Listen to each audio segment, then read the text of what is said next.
again, we're in the county of Essex to visit one of the very best Norman keeps in England. Welcome to the stunning Hedingham Castle.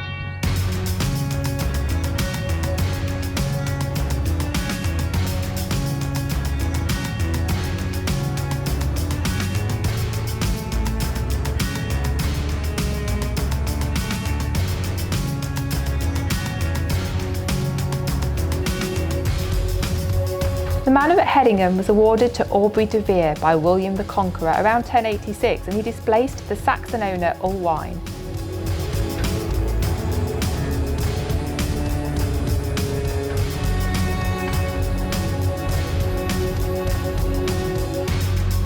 By 1140, the de Veres had constructed the stone keep together with fortifications and outbuildings.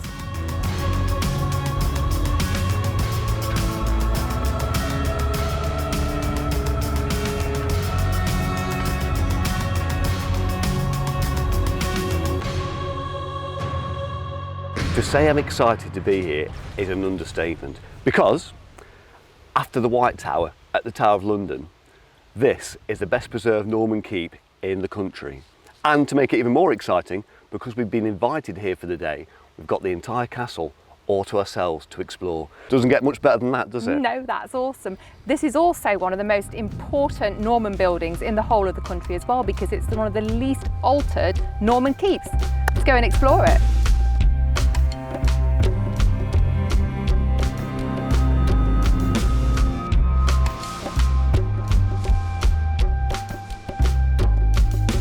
So before we go into the keep, we're going to take a little look at the area outside the keep.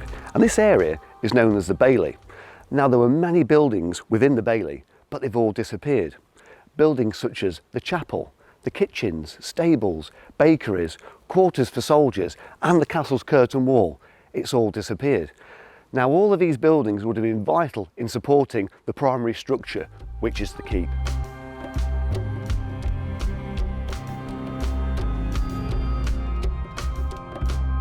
Hedingham Castle's keep, it's a great stone tower built 900 years ago. Just look at its state of preservation. As I come up these stairs here, you would have entered the fore building, which is a gated defensive building you'd have had to gain entrance through before you get into the main keep itself.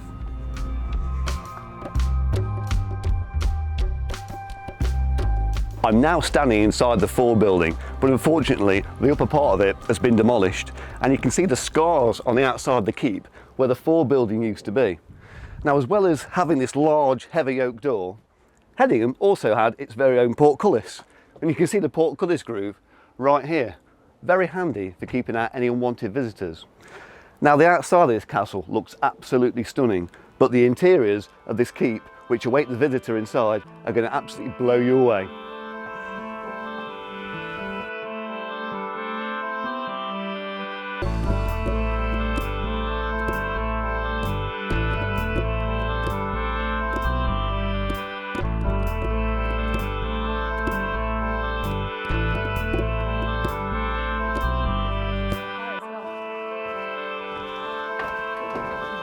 And what have we got? We've got the Great Hall.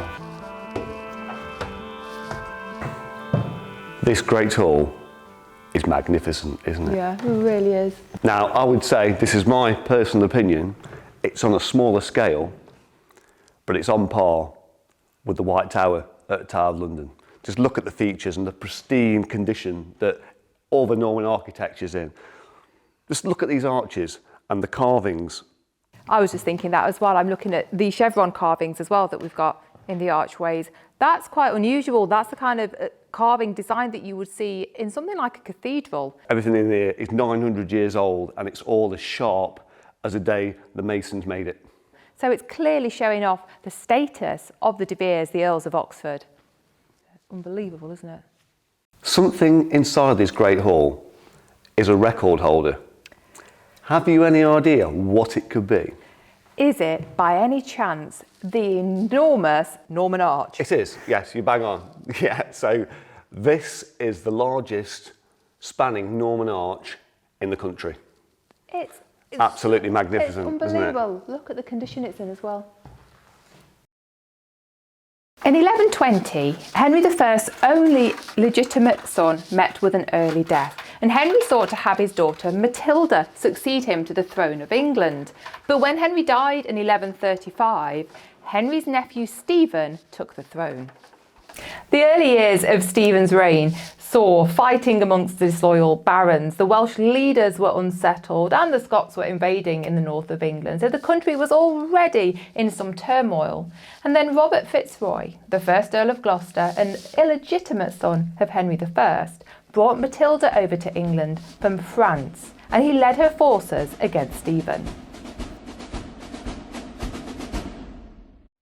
One of Matilda's most ardent supporters was Aubrey de Vere of Hedingham Castle, who'd been promised an earldom in return for his support. Success looked imminent for Matilda when Stephen was captured at the Battle of Lincoln in 1141.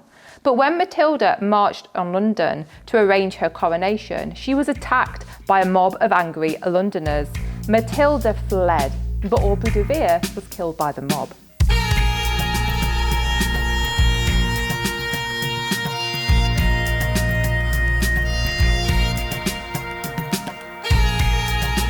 The de Veres were loyal to Henry VI and the Lancastrian cause during the War of the Roses, so when Henry was defeated at the Battle of Towton, the Earl and his son were executed at Tower Hill. Their successor, John de Vere, led Henry Tudor's army at the Battle of Bosworth, and on their success, John had the hereditary office of Lord Great Chamberlain returned to him, a position which the family held until 1626. This is such a defendable keep. I doubt it ever came under attack. It did, but only once in 1216. 1216, okay. So was that possibly by King John? It was. After the siege of Rochester? It was. When the barons took up arms against King John, the Pope excommunicated the barons for being rebels against the king. So the excommunicated barons went over to France and they offered the crown of England to Prince Louis of France. Louis then retook Hedingham Castle and they surrendered to him. He restored it to Robert de Vere, and de Vere then withdrew his support from Louis and he went and backed the newly crowned Henry III instead. Love that story. I do as well. It's all about the castle.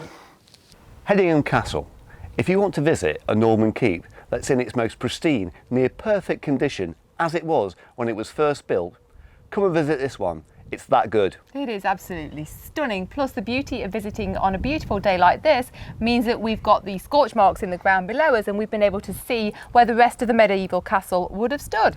If you've enjoyed this, please like and subscribe and we'll see you next time. Bye-bye for now. Bye.